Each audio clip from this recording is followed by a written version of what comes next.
Hello and welcome to Straight Talk, Supply Chain Insights, the podcast for your supply chain leader who is on the go and wants to be in the know. And now, your host, Lora Cecere. Welcome to Straight Talk with Supply Chain Insights. My name is Lora Cecere, and I'm the founder of Supply Chain Insights. And this podcast is designed for all the business users around the world who want to be in the know and seek first mover advantage. Today, Alex Wisieniski, who is with the Digital PMO Group, is going to interview me on my recent Forbes article. And we're doing this series and countdown for our global summit, which is on September 6th in Washington, D.C. I asked Alex if he would interview me because he's a Gen Y, and I think it's always good to get the perspective of the newer supply chain professionals. Alex, welcome. Thank you for having me, Laura. Great to be back. And I think today we're going to do questions you might have on the recent Forbes article I wrote. Yeah, your article, Preparing for the Dark Clouds Looming Over the Supply Chain. Really looking forward to talking about this unique time frame that you've posed of, when you posted the article, you mentioned 36 days. I think it's now closer to 25 days of raw material supplies dwindling in warehouses, and just looking forward to what else looms on the horizon as we start to encounter those problems. Okay, well, let's get into it. What questions do you have on it? So some might be wondering, what are these dark clouds, right? You mentioned a few of them: China's zero COVID policy, the fallout of the Russia-Ukraine conflict or war, inflation, potentially recession to fight the reflation because of the interest rate increases, migration, and then political unrest and food insecurity because of the war. Your list goes on and on. Are these new? Should anyone be surprised about these and the causes that they're having on the supply chain? It's quite a list. We haven't seen this level of disruption of supply chains in my lifetime, and I'm a 67-year-old gal. And supply chain management was defined in 1982 as the processes across source, make, and deliver. So we're on really new ground. And in the period of 1990 to 2000, we defined a field of supply chain study called risk management, which was to basically help an organization adapt and then reach a new normal and align the organization to a new normal. But what happens when you don't have a new normal, or the only new normal is vulnerability and variability? And it's very different than, the VUCA model, which, I don't like for several reasons, which we could talk about if you want.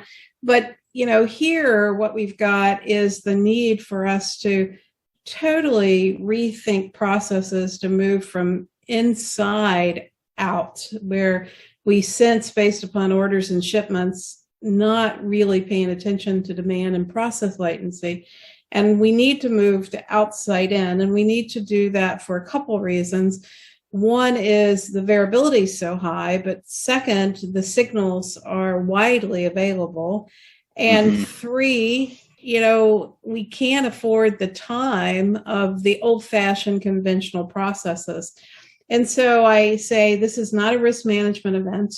This is a time for us to redesign our processes outside in, to hold ourselves accountable for decreasing process latency, the time to make a decision, demand latency, the time to sense what's really being sold in the channel, and supply latency, the time of signals. And I just want to give some examples to make this real, Alex. Please. We were doing some work with BSH, which makes wonderful dishwashers. And during the downturn, COVID, we had issues and everybody wanted to redo their kitchen, and, people couldn't get dishwashers. Well, it took BSH 65 days to decide to go on allocation. So that was an example of process latency.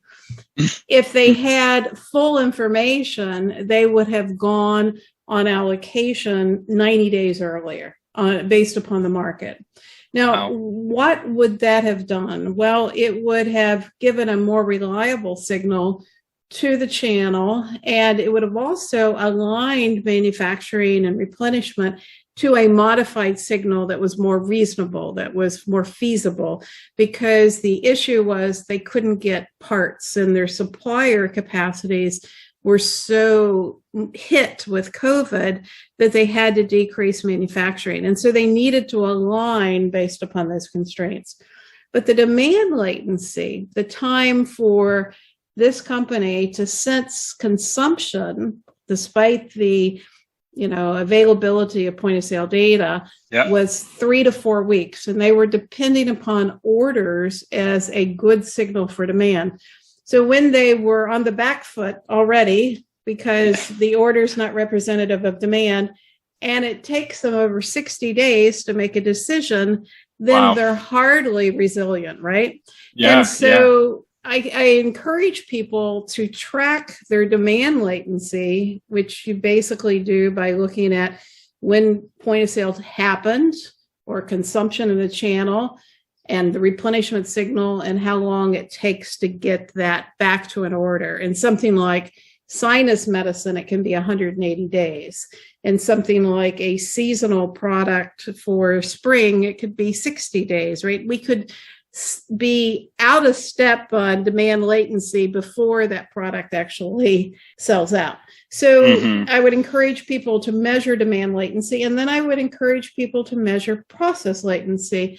And sales and operations planning is a good place to measure process latency of how long does it take you to make a decision? How many meetings? How long does it take you to make a decision? Does that what do your decision step processes stick? look like? Right. And people don't really hold themselves accountable for that. So in the 2007 recession, which, you probably don't remember, you were probably in high school or something like that. But in the 2007 recession, it took 3 months to sense the market changes and 6 months for the organizations to adapt. And this particular period, we're seeing that that's gone up 20%, despite the fact that we've got a lot of new forms of analytics. We've got, a lot of new forms of data, like streaming data. But the problem is there's no place to put it in conventional architecture. So that was a long-winded answer. I hope I didn't bore you. Not at all, Laura. That kind of is interesting, because it makes me think about that you mentioned it at the end, right? All these lovely ways we're able to now track demand latency, potentially improve our process latency, and really just think about this supply chain process.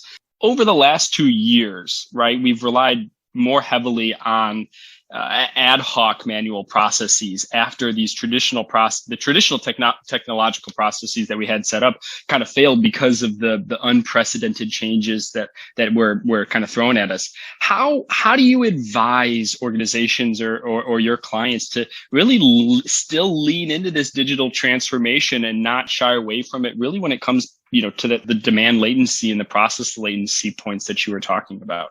Well, first, we've got to understand the value. If you can sense earlier and you can align earlier, what's the value? Because I think people more readily and easily will move when they understand the value. And so measurement of that is important, right?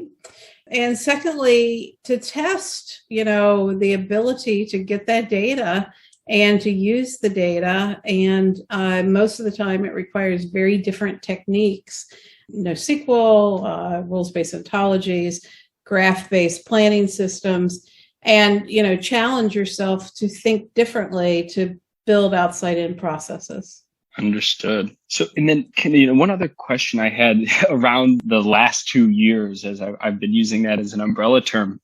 Is it fair to say the unpredictable changes in demand for products has been kind of the general source of stress on the supply chain, which then exposed other constraints? No. The main issue is just the increase in volume. Based upon the Economist data, which I really like, they do an article every 3 months on COVID and where we're at.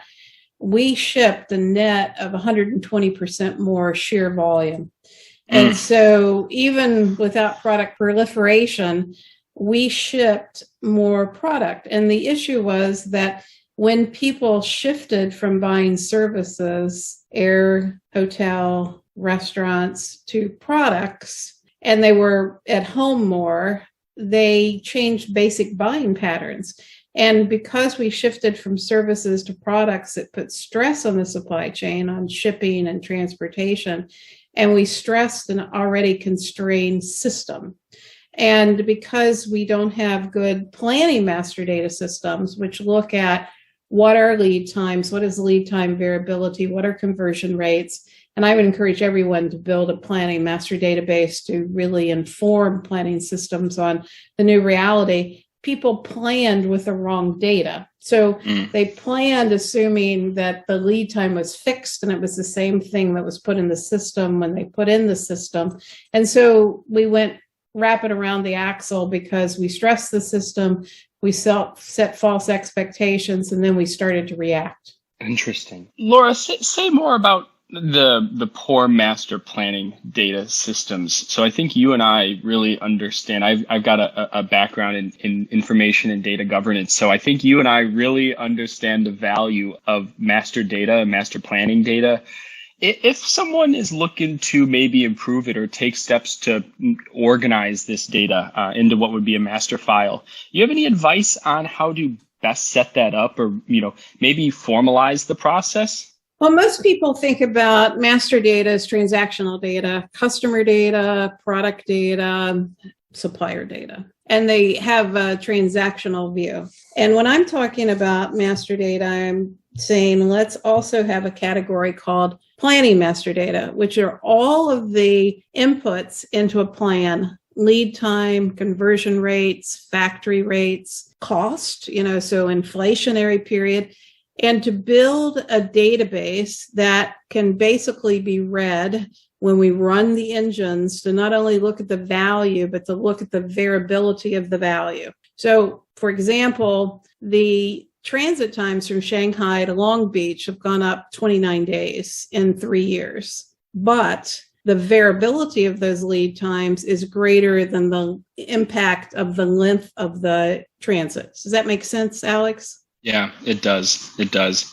And so if we build, a certain database, pick your database of choice, and we can look at simply what is happening by lane on average, what is happening on lane on variability, and then we can feed that into the algorithm, then we can get better answers.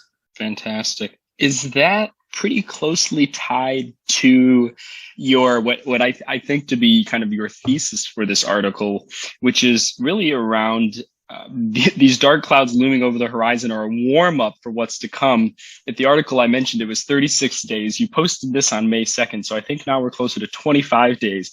But regardless, 25 days until raw material supply really starts to dwindle in warehouses or within transit within a country. So we're nearing that breaking point. How would these technologies, this master planning data, how will that help ease those concerns, those issues that are on the horizon? Well, it would help us to give better predictions on reliability of shipments, right? So the most important part of a supply chain is reliability of the promise. And the promise can deviate as long as we fulfill our commitment. So for example, if I'm buying something and it's 5 days and it's really now going to be 25 days, somebody should tell me. And then I can choose if I want to cancel my order or not. And then please deliver it on 25 days. But if it's 50 days, then I'm mad, right? And, you broke your promise, right? You broke a promise, right?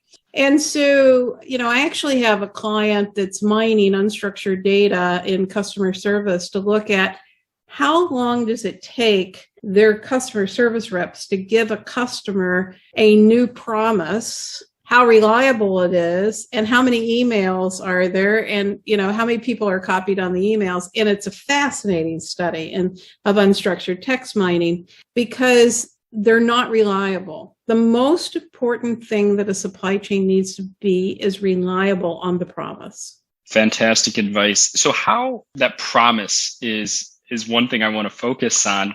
We're nearing this breaking point. What promises are going to be broken first, Lora? Well, I mean, we're in tough shape in anything that has semiconductors. Argon, neon, all the inert gases, very critical for semiconductors coming out of Ukraine, tremendous shortage. Automotive, palladium, platinum, nickel.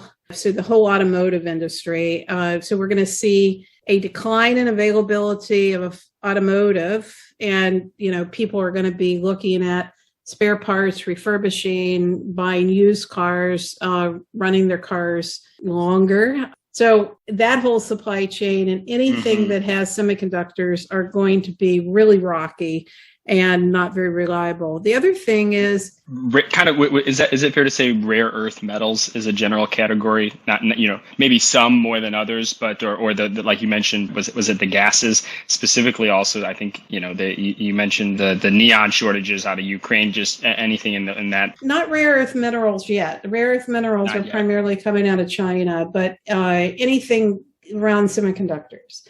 So we already had a semiconductor shortage. We have more demand on semiconductors because we're trying to go greener, and we can't produce them. So that is, a tough swell. The other thing is food. We are going to have incredible food instability. I mean, we take food for granted. Yeah. We sit on our food basket, right? And, if you think about sunflower oil, the lack of sunflower oil will put pressure on other oil products like olive oil, et cetera.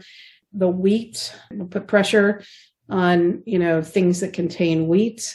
So I already see a lot of empty space in the grocery aisle. I don't know if you shop, but, I went for 6 weeks and couldn't get, my favorite General Mills product. And now it's back on the shelf with buy one, get one free. And I'm like, ooh, reliability, right? You shorted me for 6 weeks, and now, you want to tip me back with buy one, get one free. Let's just get a steady state of product going here. Sure. And not only some we'll call them, products like, might be your favorite cereal, for example. But I also noticed it in the grocery store, and I'm not, I don't have a kid, but I've been talking to some mothers who have young children, and I read a statistic the other day, 40% of America's baby formula supplies are out of stock.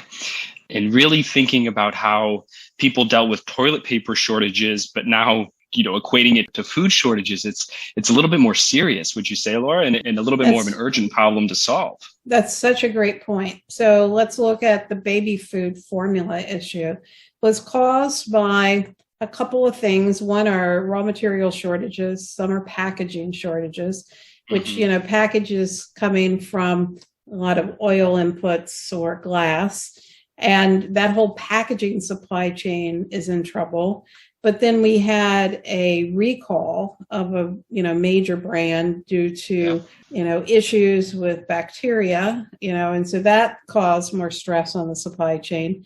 So that whole supply chain right now is in trouble, which is going to cause us to, think about alternatives. Like some people are looking at, the milk banks, where women will basically bank the milk that they suppress from their breast for public domain, right? Or more dry powdered formulas. But that supply chain is under a lot of pressure. And the thing that they could do to relieve stress on the supply chain is simplify. If we could simplify the number of pack sizes, so we could simplify the platforms, perhaps, reduce the product configurations, although, some of that's sensitive because you've got sensitive baby formulas, then we could help the supply chain to get back on its feet faster. So that's kind of one of your takeaways for the article, right? Is steps taken to reduce the variability of the raw material shortages. And one of them you mentioned is reduce the product portfolios. Exactly what could be saving lives potentially in this supply chain, which is a crazy concept to kind of tie together. Right. But as most supply chains are ultra critical. Laura, maybe let's dive into some of those other steps. Reducing product portfolios is one we've talked about on a different episode. I think it was 2 episodes ago, was that using digital twin technologies. A third was looking for ways to source locally and manufacturing within the market. And I know there's really interesting use case. Maybe you could talk on through that with Xerox. And then the last one, which is the fourth one, is using market data and focusing on bidirectional orchestration. And we sort of touched on that at the beginning of this podcast. So any of those ones stand out to you? We just mentioned the reduction of product portfolios and the use case around baby food and baby formula and how that would help that supply chain shortage. Any of the other ones you want to call out or use cases that come to mind? Well, if we could reduce the demand latency and the process latency, then we can more easily get at what we need to do in the market, right?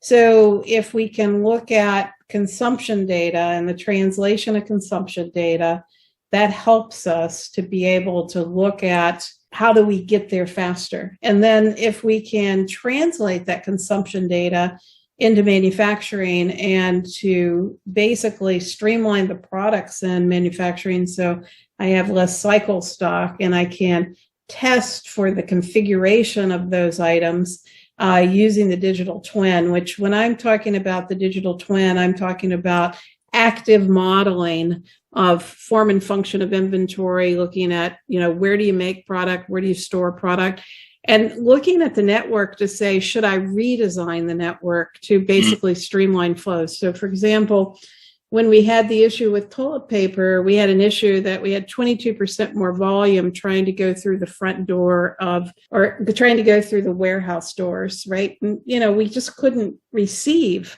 that much more product. But, baby food formulas could, make a deal right now with the grocery retailer to basically go through the front door and ship directly to the store, right? Don't even fill the warehouse. Just put it in dry vans and hire people to stock the store. That's an example of redesign. Or bring it online with e-commerce and let loyal customers know they can order it online, right? So, let's just don't think about the same old channel. Don't think of the same channel. Look at this, what might be the same data or new data, but new trends in data, but interpreted in new ways. Right. That's interesting. And then talk around the ways to source locally and manufacture in the markets. I think this is one that many people will think, we got to stand up an entire facility. Well, one unique sustainable technology that's kind of emerging right now is 3D printing. Any thoughts around how that could improve in the supply and the demand latency there? Well, evaluating 3D printing, we wouldn't do it for baby food formula, but we might do it for samples, the plastic bottles or, the containers for baby food formula for the hospital, right? Baby food formula starts in the hospital, right? And so since we're having trouble with plastic, we could 3D print what's going to the hospital as samples. We could also 3D print, plastic parts, for things like printers or other electronic equipment that needs plastic parts. So 3D printing is definitely something to explore. Fantastic. And Laura, I realized I didn't scroll far enough down in my notes. There is a fifth piece of advice that you offer, which is qualify new suppliers. Don't want to leave that one out there. A fifth step to take. So any thoughts on that before I jump to another question? Didn't want to leave it hanging. Well, only a third of companies have a group called Supplier Development. And the Supplier Development Group basically works with suppliers for getting them onboarded, getting them qualified, making sure that there are alternatives. And I would advise everyone to build a supplier development group. The role models there are either J&J or Intel if you want to see a company that's not really done it well. Interesting. And what's the what's the value that they offer? Where do they provide those insights? Where is that group really fed into, or where is it structured within organizations? Often it's either reporting through procurement or the Supply Chain Center of Excellence, and it streamlines processes. So it looks at how well is the company performing as a trading partner. So for example, onboarding today and today's procurement processes can take 60 to 90 days. It's really onerous. Anybody that's done it just will shake their head. So streamline it. Why can't we onboard a supplier in a day or 2 days, right? We have gone to payables of net 90, net 180. Well, currently suppliers are struggling in the market. Should we change our payables and should we get them better data? So the people that are in supplier development teams are being kind of the ombudsman for the suppliers to basically push back on the mother corporation to say, this is what we need to do to be a better trading partner. So almost like a customer development team, but specific to the suppliers, understanding their importance in the role. That's right. Well, Alex, we're going to have to leave today. We're at a time limit. What do you think of the article overall? Was it thumbs up or? I thought it was a thumbs up article. We continue to talk about these high level challenges and really I hate how powerless some of them make you feel. But every time I read your articles and in this one in particular, you identify those 5 steps to take at the bottom, which in real life can help any company or organization reduce the variability or their raw material shortages. And to me, that's a thumbs up. Awesome. Well, thank you for doing the interview with me today. And I hope everyone will join us at the Supply Chain Insights Global Summit on September 6th. And Alex will start his tweeting about the speakers on June 1st. So we hope to see you there. Until next time.